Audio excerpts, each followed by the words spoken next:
ብዙዎቻችን አሁን ላይ ልምድ ያደረግነው ነገር አለ። እሱም ምንድነው? ቀይ ስርን መመገብ ነው። ቀይ ስር የተለያዩ የጤና ጠቀሜታዎች አለው ስለተባል ቀይ ስርን እየተመገብንን ያለ ነው። ቀይ ስር ምን አይነት ጠቀሜታ አለው የሚለውን ነው ዛሬ የምንመለከተው። ሌላ የምንመለከተው ነገር ምንድነው? ቀይ ስርን መመገብ የሌለባቸው ሰዎች እነማን ናቸው የሚለውን ነገር እንመለከታለን። ሲመገቡስ መጠንቀቅ ያለባቸው ሰዎች እነማን ናቸው? በምን ያክል መጠን ነው መመገብ ያለብን የሚለውንም በዚህ ቪዲዮ እንመለከታለን። ለማታቆኝ ዶክተር ከበደ ይልማ እባላለሁ። ለዚህ ቻናል አዲስ የሆናችሁ ላይክ፣ ኮሜንት፣ ሰብስክራይብ በማድረግ ቻናሉን ተቀላቀሉ። በመጀመሪያ ቀይ ስር በውስጡ የያዛቸውን ንጥረ ነገሮች እንመልከት። የተለያዩ ንጥረ ነገሮችን ይዟል ቀይ ስር በውስጡ። የመጀመሪያው ንጥረ ነገር ምንድነው?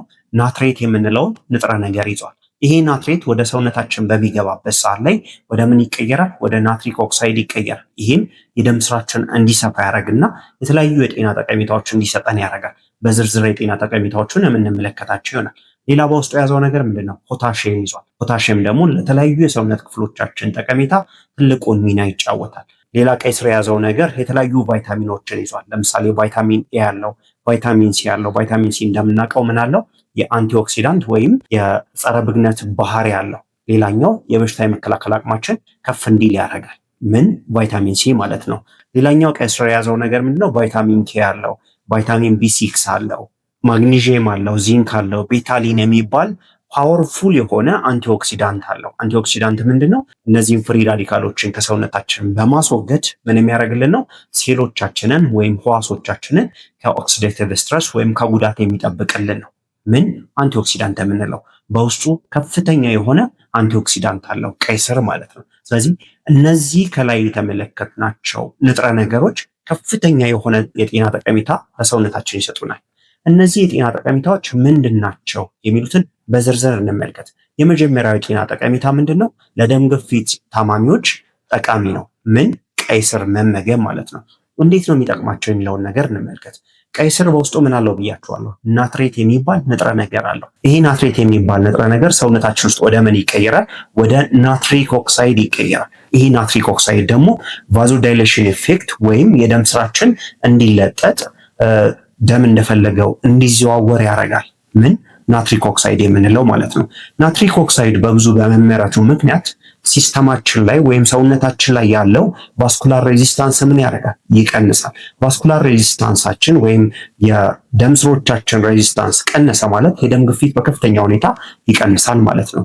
በአማካኝ ሲስቶሊክ ብለድ ፕሬሸር የምንለው ያ ማለት ምን ማለት ነው? ለምሳሌ ደማችሁ 100/80 ሆነ ስትባሉ ከላይ ያለው 100 ምንድነው? ሲስቶሊክ ብለድ ፕሬሸር። እሱ በአማካኝ ከ4 እስከ 10 ሚሊሜትር ኦፍ ሜርኩሪ ይቀንሳል ማለት ነው። ምን በማድረጋቸው ምክንያት? ቀይ ስርን በመመገባቸው ምክንያት ማለት ነው። ስለዚህ ቀይ ስርን ስትመገቡ የደም ስራችሁ እንደፈለገ ይለጠጥና ከዛ የደም ፍሰት ጥሩ እንዲሆን ያደርጋል። ስለዚህ ቀይ ስር ለምን ይጠቅማል ማለት ነው? ለደም ግፊት ይጠቅማል። ሌላኛው ቀይ ስር ደግሞ ኢንዶቲሊየም የምንለው የደም ስሮቻችን ግድግዳዎች እንዳይጎዱ ወይም ከፍተኛ የሆነ ጉዳት እንዳይደርስባቸው ማድረግ ይችላል ማለት ነው። ምን? ቀይ ስር። ሌላው ቀይ ስር የሚያደርገው ነገር ምንድነው? ኤርሊ አተሮስክለሮሲስን ምን ያደርጋል? ፕሪቨንት ያደርጋል ወይም አትሮማን ፕሪቨንት ያደርጋል፣ ይከላከልናል። ይሄ ማለት ምን ማለት ነው? የደም ስር ግድግዳ አለ። የደም ስር ግድግዳው ላይ የሚከማቹ የተለያዩ እንትኖች አሉ። የተለያዩ እንደ ቆሻሻ አይነት እንበላቸው እነሱ አሉ። እነሱን መጀመሪያ አካባቢ ላይ እዛ ቦታ ላይ እንዳይከማቹ ማድረግ ይችላል። የአተሮስክለሮሲስ እዛ ቦታ ላይ የለም ማለት ደግሞ ደም ስራችን እንደፈለገ ደም ማዘዋወር ይችላል ማለት ነው። አተሮስክለሮሲስ ከምንድን ነው የሚሰራው? ፕሌግ ምንለው አለ። ያ ፕሌግ በውስጡ ምን አለው? ሴል ዴብሪስ አለው ወይም የህዋሶቻችን የሞቱ ቅሬቶች አሉት። ሌላኛው ማይክሮፌጅ የምንለው አለው፣ ካልሽየም አለው። የተለያዩ ብቻ የተከማቹ ነገሮች አሉ ግድግዳው ላይ። እነዛ ነገሮች ፎርምድ እንዳያረጉ መጀመሪያ አካባቢ ላይ ፎርም እንዳያረጉ ምን ያደርጋል? ይከላከላል ማለት ነው። ምን? ቀይ ስር ማለት ነው። ስለዚህ ቀይ ስርን ስትመገቡ የደም ዝውውር ጥሩ እንዲሆን ያደርጋል። ሌላኛው ኢንዶቲሊየም የምንለው ወይም የደም ስር ግድግዳ እንዳይጎዳ ያደርጋል። አተሮስክለሮሲስ ፎርም እንዳይሆን ወይም እንዳይፈጠር ማድረግ ይችላል ማለት ነው። ሌላው ልትጠነቀቁ የሚገባው ነገር ምንድነው? የደም ግፊት መድኃኒት እየወሰዳችሁ ያላችሁ ሰዎች የደም ግፊት መድኃኒቴን አቁሜ ቀይ ስርን ብቻ እጠቀማለሁ የምትሉ ከሆነ ከፍተኛ የሆነ የጤና ጉዳት ሊደርስባችሁ ይችላል። ስለዚህ ምን ማድረግ አለባችሁ? ሁለቱንም አንድ ላይ ማስኬድ ትችላላችሁ። ነገር ግን ሁለቱንም ስታረጉ መጠንቀቅ ያለባችሁ ነገር ቀይ ስሩን አብዝታችሁ መብላትም የለባችሁ መጠጣትም የለባችሁም። ከልክ በላይ ደማችሁ ወርዶ ሌላ ችግር ውስጥ እንዳትገቡ ማለት ነው። ሌላኛው ነገር በቀይ ስር ብቻ ደም ግፊታችሁን ከነጭራሹ ማጥፋት አትችሉ። ስለዚህ በጣም ጥንቃቄ ልታረጉ ይገባል ማለት ነው። ሌላኛው ጠቀሜታ ምንድን ነው? ቀይ ስርን የስኳር ታማሚዎች ቢጠቀሙ ወይም ቢመገቡ የሚያገኙትን የጤና ጠቀሜታ እንመልከት። ቀይ ስር በውስጡ ከፍተኛ የሆነ የፋይበር ይዘት አለው። ሌላ በውስጡ የያዘው ነገር ምንድን ነው? ፖሊፊኖል የምንለው ንጥረ ነገር አለው። ሌላኛው የያዘው ነገር ምንድን ነው? ቤታሊን የሚባል ፓወርፉል የሆነ ምን አለው? አንቲኦክሲዳንት አለው። አንቲኦክሲዳንት እንዳልኳችሁ ለምን ይጠቅማል? ሰውነታችን ውስጥ የሚከማቹትን ፍሪ ራዲካሎች ምን ያደርግልናል? ኢንገልፍ ያደርግልናል። ወይም እነዛን ፍሪ ራዲካሎች ከሰውነታችን ውስጥ እንዲወገዱ ማድረግ ይችላል ማለት ነው። ማን? እነዚህ አንቲኦክሲዳንቶች ማለት ነው። ስለዚህ ቀይ ስርን እነዚህ የስኳር ታማሚዎች ሲጠቀሙ ከፍተኛ የሆነ የአንቲኦክሲዳንት ባህሪ ስላለው ምን ያደርጋል? ሰውነታቸው ውስጥ የሚከማቸውን ፍሪ ራዲካል ለማስወገድ ይጠቅማቸዋል። ፍሪ ራዲካል ደግሞ ተወገደ ማለት ሰውነታችን ውስጥ የሚከሰተው ኦክሲዴቲቭ ስትረስ ይቀንሳል። በዚህም ሰውነት ላይ ብግነት እንዳይከሰት ብግነት እንዲቀንስ ማድረግ ይችላል ማለት ነው። ምን? ቀይ ስርን መመገብ። ለማን? ለስኳር ታማሚዎች። ለሌሎቻችንም ቀይ ስርን ስንመገብ ብግነት በከፍተኛ ሁኔታ እንዲቀንስ ያደርጋል ማለት ነው። ብግነት ሲቀንስ ደግሞ ምን እንዲከሰት ያደርጋል? ከስኳር ጋር ተያይዞ የሚመጡ ኮምፕሊኬሽኖችን ወይም የጎንዮሽ ጉዳቶችን ምን ማድረግ ይችላል? መቀነስ ይችላል። ምን? ቀይ ስርን መመገብ ማለት ነው። ነገር ግን መጠንቀቅ ያለባችሁ ቀይ ስርን ስትመገቡ በትንሽዬ መጠን ነው መመገብ ያለባችሁ እንጂ አብዝታችሁ የምትመገቡ ከሆነ የስኳርነት ይዘት ስላለው የስኳር መጠናችሁን በጣም ከፍ ያደርገውና ሌላ ችግር ውስጥ ይከታችኋል። ስለዚህ መጠናችሁ መመገብ አለባችሁ ማለት ነው። ሌላው እንደምናውቀው በውስጡ ቀይ ስር ምን አለው? ቫይታሚን ኤ ያለው፣ ቫይታሚን ሲ ያለው የተለያዩ ንጥረ ነገሮች አሉት አይደለ? ስለዚህ እነዛም ንጥረ ነገሮች ለእነዚህ የስኳር ታማሚዎች ምን ያደርጋቸዋል? ይጠቅማቸዋል። በተቻላችሁ አቅም ቀይ ስርን በትንሽዬ መጠን የስኳር ታማሚዎች የምትጠቀሙ በጣም ብዙ የሆኑ የጤና ጠቀሜታዎችን ማግኘት ትችላላችሁ ማለት ነው። ሌላኛውን የቀይ ስር ጥቅም እንመልከት። እሱ ምንድነው? የደም ማነስን ለመከላከል ይጠቅመናል። ብዙዎቻችን ግን የምናስበው ቀይ ስርን መመገብ የደም ማነስን ምን ያደርጋል ብለው ያስባሉ፣ ያክማል ብለው ያስባሉ። ነገር ግን የደም ማነስን አያክምም። ምንድነው የሚያደርገው? የደም ማነስ እንዳይከሰት መከላከል ይችላል። የደም ማነስ እንዳይከሰት መከላከል የሚችለው ለምንድን ነው? በውስጡ ምን ስላለው? ነንሄም አይረን ስላለው፣ ፎሌት ስላለው፣ ቫይታሚን ሲ ስላለው። አይረኑ ወደ ሰውነታችን እንዲገባ ምን ያስፈልጋል? ቫይታሚን ሲ ያስፈልጋል።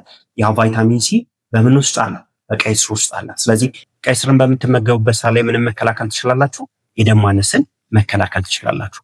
ግን በብዙዎቻችን አእምሮ ውስጥ እንዳለው የደም ማነስን ምን አያረግም? ቀይ ስር አያክምም። ስለቀላ ደም ስለመሰለ ከደም ጋር የምናመሳስለው ነገር አለን አይደለ? ያ ስለሆነ የደም ማነስን ያክማል ብለን አብዛኞቻችን እናስባለን። ያ ነገር ግን ፍጹም የተሳሳተ ነገር ነው። የደም ማነስ ያለበት ሰው መታከም ያለበት ወይ በደም ሊሆን ይችላል ወይ በተለያዩ መድኃኒቶች ሊሆን ይችላል እንጂ ቀይ ስርን ስለጠጣ ምንም ማከም አይችልም። የደም ማነስን በጭራሽ ማከም አይችልም ማለት ነው። ስለዚህ የደም ማነስ ኖሮባችሁ ቀይ ስርን ጠጥቼ የደም ማነሴን እድናለሁ የምትሉ ሰዎች ከፍተኛ ስህተት እየተሳሳታችሁ ነው። ይህ ስህተታችሁ ደግሞ ልባችሁን ለአደጋ ይዳርጋል። ደም ማነስ ምን እንዲከሰት ያደርጋል? ሃይ አውትፑት ካርዲያክ ፌለር እንዲከሰት ያደርጋል። ወይም የልብ ላይ ችግር እንዲከሰት ስለሚያደርግ በተቻላችሁ አቅም የደም ማነስ ካለባችሁ መታከም አለባችሁ። ያለበለዚያ ግን የከፋ ጤና እክል ደርሶባችሁ ሌላ ችግር ይፈጠራል ማለት ነው። ቀይ ስርን በምትመገቡበት ሰዓት ላይ ሌላ የምታገኙት ጠቀሜታ ምንድን ነው? ከፍተኛ የሆነ ድካምን ያስቀርላችኋል። ይህን ከፍተኛ ድካም እንዴት ነው የሚያስቀረው የሚለውን ነገር እንመልከት። ቀይ ስር በውስጡ ምን አለው ብያችኋለሁ? ናትሬት የሚባል ንጥረ ነገር አለው። ይሄ ናትሬት የሚባለው ንጥረ ነገር ወደ ሰውነታችን በሚገባበት ሰዓት ላይ ናትሪክ ኦክሳይድ ይሆናል። ይሄ ናትሪክ ኦክሳይድ ደግሞ የደም ስሮቻችን እንዲለጠጡ ያደርጋል። በመለጠጡ ምክንያት የደም ስራችን ወደ ተለያዩ የሰውነት ክፍሎቻችን በበቂ ሁኔታ ደም መዘዋወር ይችላል ማለት ነው። ሰውነታችንም በቂ ኦክስጅንን ማግኘት ይችላል። በቂ ደምን፣ በቂ ኒውትረንት ወይም በቂ ምግብ ማግኘት ስለሚችል ምን ያደርጋል ማለት ነው? ያንን ድካም ያስቀርልናል።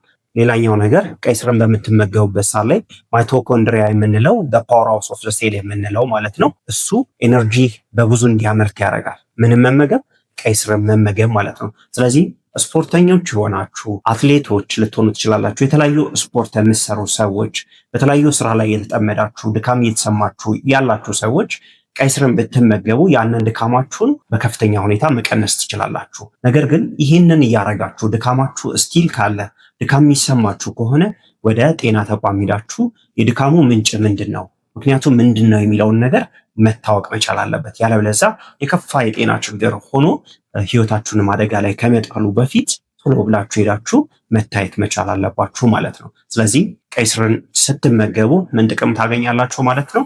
ከፍተኛ የሆነ ድካምን ማስቀረት ትችላላችሁ። ሌላኛው ቀይ ስርን ስትመገቡ የምታገኙት ጥቅም ምንድነው? ስትሮክን በተዘዋዋሪ ይከላከልላችኋል። እንዴት ነው ስትሮክን በተዘዋዋሪ የሚከላከለው የሚለውን ነገር እንመልከት። ቀይ ስርን በምትመገቡበት ሰዓት ላይ በውስጡ ምን አለው ብያችኋለሁ? ናትሬት የሚባል ንጥረ ነገር አለ። ይህ ናትሬት የሚባለው ንጥረ ነገር ደግሞ ወደ ምን ይቀየራል? ወደ ናትሪክ ኦክሳይድ ይቀየራል። ይህ ናትሪክ ኦክሳይድ የደም ዝውውር ጥሩ እንዲሆን ያደርጋል። ምን ስለሚያስከትል?